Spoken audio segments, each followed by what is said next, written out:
Public हमारा समर्थन करे। अब कोई आकर करके बहकाने की कोशिश करे, उल्टा सीधा बोले, गुस्सा करे, कर सकता है, लेकिन इसका असर कुछ नहीं। सीबीआई हो, ईडी हो, आईटी हो, मुझे पूरा उम्मीद है कि 30 सीट पर कम से कम टीएमसी आगे है और जीत गए। मैं सिर्फ इतना ही कहूँगा आपको कि चलिए मेरे साथ, कौन गांव में टीएमसी का समर्थन नहीं है हमको दिखा। और महिलाओं को आकर के ये योगी जी बड़ी बड़ी बात कर रहे हैं कि भाई यहाँ पर सुरक्षित नहीं है। अरे रोज एक तो रेप तो वहाँ हो रहा है, हाथरस में बोलिए, उन्नाव में बोलिए, कल जो वो पॉइजन खिला करके मार दिया गया, हर रोज तो अपने स्टेट में तो बचा ही नहीं सकते। खेला हवे माने हम लोग चुनौती के लिए तैयार हैं और इंच इंच के लिए हम लोग लड़ाई करें। पत्थर उसी को मारना चाहिए जो कांच के घर में नहीं रहते। ममता जी कभी भी ये नहीं सोचती कि हिंदू के लिए काम करना है कि मुसलमान के लिए। अगर रास्ता बनता है तो क्या उसमें ये दिखा करके कि ये सिर्फ माइनॉरिटी के लिए रास्ता बन रहा है? इससे ज़्यादा बढ़ कर कैंपेन को हर एक महल्ला में जाकर करके हर एक सीट पर रिजल्ट क्या हो, केजरीवाल जी कितने से सीट। वाकई में बंगाल में नंबर 1 पॉपुलर लीडर अगर कोई है तो आज के दिन में ममता बनर्जी है।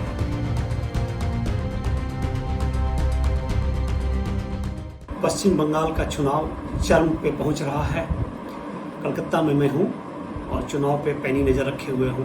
चुनाव पे बातचीत करने के लिए हमारे साथ टीएमसी के वरिष्ठ सांसद, राज्यसभा के सदस्य मोहम्मद नेमुल हक साहब हैं। इनसे हम चुनाव पे चर्चा करेंगे कि किस तरीके से बीजेपी इतनी आक्रामक तरीके से अपना कैंपेन कर रही है, इसके जवाब में टीएमसी क्या स्ट्रेटजी बना रही है, किस तरीके से टीएमसी अपने गोल में, अपनी चुनावी रणनीति में बीजेपी को मात देने वाली है।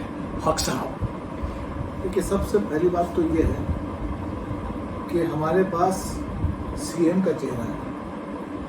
ममता बनर्जी पिछले 10 साल से वो यहाँ मुख्यमंत्री हैं और जो तरक्की के काम हुए हैं, जो डेवलपमेंट के काम हुए हैं, उन कामों को दिखा करके हम लोग पब्लिक के पास जा रहे हैं और पब्लिक हमारा समर्थन करे। अब कोई आकर करके बहकाने की कोशिश करे, उल्टा सीधा बोले, गुस्सा करे, कर सकता है, लेकिन इसका असर कुछ नहीं। जिस तरीके से बीजेपी अपीजमेंट की पॉलिसी की दुहाई दे रही है, आपको लग रहा है इसमें दम है? देखिए, जो बोला जा रहा है कि माइनॉरिटी अपीजमेंट, अगर रास्ता बनता है तो क्या उसमें ये दिखा करके कि ये सिर्फ माइनॉरिटी के लिए रास्ता बन रहा है? कोई बिल्डिंग बनती है, कोई इंफ्रास्ट्रक्चर बनता है, कोई फ्लाईओवर बनता है, तो इसमें अपीजमेंट की कहाँ से बात आ गई? यहाँ पर 30% माइनॉरिटी रहते हैं तो कोई काम होता है तो उनको भी 30% बेनिफिट होता है, तो काम तो सबके लिए हो रहा है। बीजेपी जिस तरीके से तुच्छ रूप से प्रहार कर रही है, प्रधानमंत्री के कैंपेन को देख लीजिए, अमित शाह के कैंपेन को देख लीजिए, एक राष्ट्रीय पार्टी के अध्यक्ष और देश के प्रधानमंत्री जिस तरीके से कैंपेन में इन्वॉल्व हो रहे हैं, आपको लग रहा है कि टीएमसी एक जो रीजनल पार्टी है इसको झेल नहीं पा रही है? ऐसा कुछ भी नहीं है। हम लोग तो यहाँ पर रास्ते में जा रहे हैं, ग्राउंड रिपोर्ट ले रहे हैं, और अगर वैसा देखिए तो दिल्ली में क्या होता है, इससे ज़्यादा बढ़ कर कैंपेन हुआ था।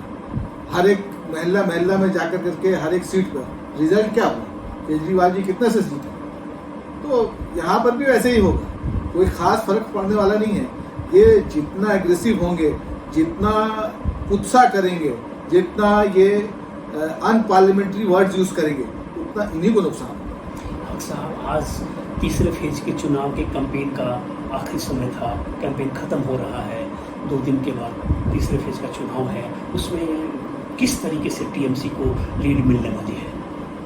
मेरे ख्याल से देखिए 31 सीट के आसपास ये तीसरे फेज में है और मुझे पूरा उम्मीद है कि 30 सीट पर कम से कम टीएमसी आगे है और जीत गए। यानी तीसरा फेज टीएमसी का होगा, ऐसा कहा जाए?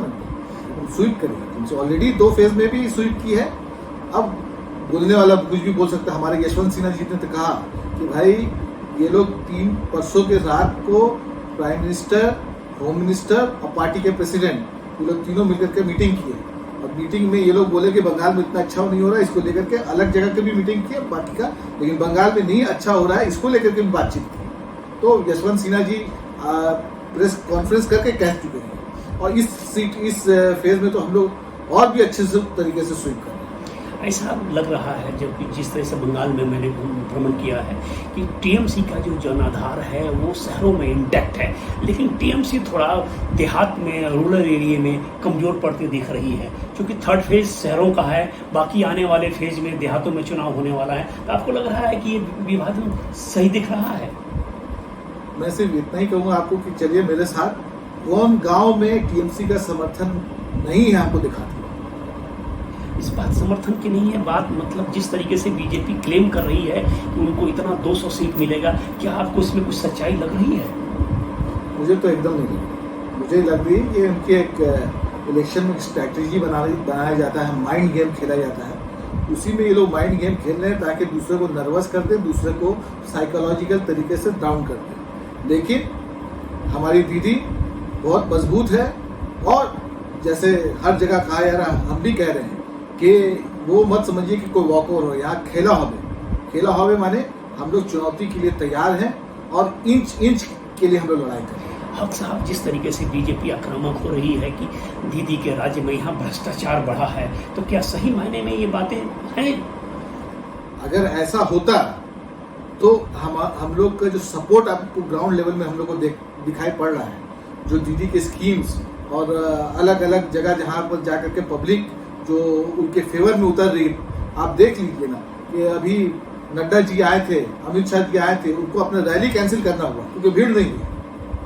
और वहीं उल्टा देखिए अभिषेक जी के और हमारी दीदी के रैली में क्या भीड़ होगी। तो ये अगर इस तरह से अगर भ्रष्टाचार होता तो ऐसा होता। ग्राउंड रिपोर्ट उसके उल्टा है। अब वो क्लेम कर रहे हैं, पॉलिटिकल पार्टी है, देखिए वो उत्साह और दूसरे के लिए क्लेम करते ही हैं, तो उसी में वो लोग उनका स्ट्रैटेजी है क्लेम करना।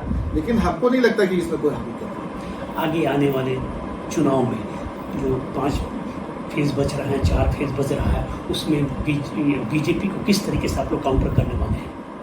हम लोग सच्चाई से और दीदी के जो उनका ऑनेस्ट इमेज है, इसको लेकर के हम लोग आगे बढ़ रहे हैं। और वो वाकई में बंगाल में नंबर 1 पॉपुलर लीडर अगर कोई है तो आज के दिन में ममता बनर्जी है।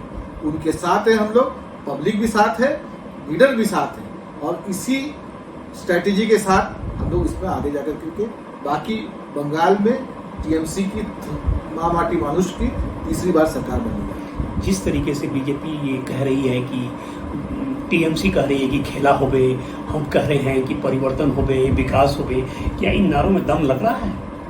देखिए 2-3 चीज़ है इसमें। विकास होवे तो विकास कहाँ हुआ दिखा दीजिए। गुजरात में हुआ, मध्य प्रदेश में हुआ, उत्तर प्रदेश में हुआ, या हरियाणा में हुआ? तो ये तो खोखले वादे हैं, खोखले नारे हैं, इसको पब्लिक रिजेक्ट कर दी। आगे आने वाले दिन में आपका कंस्ट्रक्टिव एजेंडा क्या है? क्या करेंगे आप बंगाल में चुनाव जीतने के बाद? अब नई चीज क्या करने वाले हैं?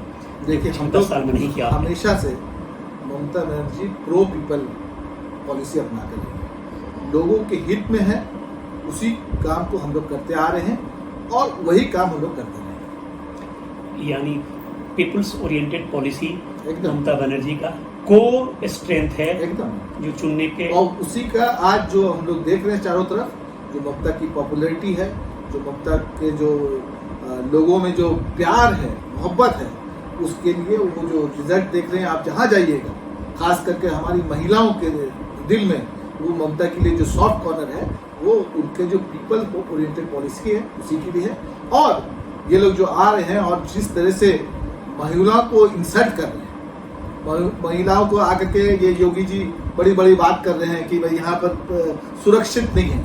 अरे रोज एक तो रेप तो वहाँ हो रहा है, हाथरस में बोलिए, उन्नाव में बोलिए, कल जो वो पॉइजन खिला करके मार दिया गया, हर रोज तो अपने स्टेट में तो बचा ही नहीं सक रहे हैं। अपने स्टेट में तो लॉ ऑर्डर सबसे खराब है और आकर के यहाँ पर गुस्सा कर रहे हैं। तो पत्थर उसी को मारना चाहिए जो कांच के घर में नहीं रहता। हक साहब, एक बात बताएं, यहाँ बंगाल में ऐसा लग रहा है कि चुनाव पोलराइज हो रहा है, चुनाव 2 खेमों में बंट रहा है। हिंदू वर्सेस मुस्लिम बात को उजागर करने की कोशिश की जा रही है, चाहे वो दोनों तरफ से हो। वो हिंदू वोट्स को पोलराइज कर रहे हैं और ममता जी माइनॉरिटी वोट्स को पोलराइज कर रही हैं। तो क्या चुनाव इस दिशा में आगे बढ़ रहा है? देखिए, हमने जैसे पहले कहा कि ममता जी कभी भी ये नहीं सोचती कि हिंदू के लिए काम करना है कि मुसलमान के लिए काम करना है। उनको सबके लिए काम करना, लोगों के लिए काम करना है। चाहे वो पहाड़ के लोग हों, चाहे सुंदरबन के लोग हों, चाहे ट्राइबल बेल्ट के लोग हों, चाहे मतुआ हो, जो भी हो, वो सब के लिए काम करती हैं। और मेरे ख्याल से ये जितना भी कोशिश किया जा रहा पोलराइजेशन का, बंगाल की पब्लिक कभी भी इस लाइन पर नहीं गई है और इस बार भी नहीं जाए। आपको लग रहा है कि चुनाव सच्चे ढंग से, साफ सुथरे ढंग से तमाम फेज में संपन्न हो पाएगा? देखिए, टीएमसी अकेले लड़ रही है, लेकिन बीजेपी के साथ बहुत सारे पार्टी है या बहुत सारी एजेंसीज हैं जो उनके समर्थन कर रही हैं। सीबीआई हो, ईडी हो, आईटी हो, और अब जैसे हम लोगों ने बहुत सारा कंप्लेन किया है, खुद इलेक्शन कमीशन और आसाम में जैसे अभी पकड़ाया, आपने देखा कि ईवीएम लेकर करके वो जा रहे हैं।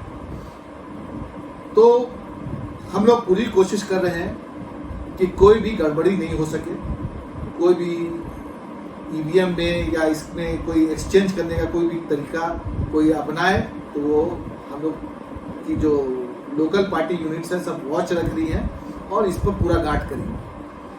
हाँ, ये है कि जो चुनाव होने जा रहा है, मैं समझता हूँ कि हमारे हित में पब्लिक वोट करेगी और एक डेमोक्रेसी का फेस्टिवल है जिसको बोलते हैं फेस्टिवल ऑफ डेमोक्रेसी, जश्न जमहूर।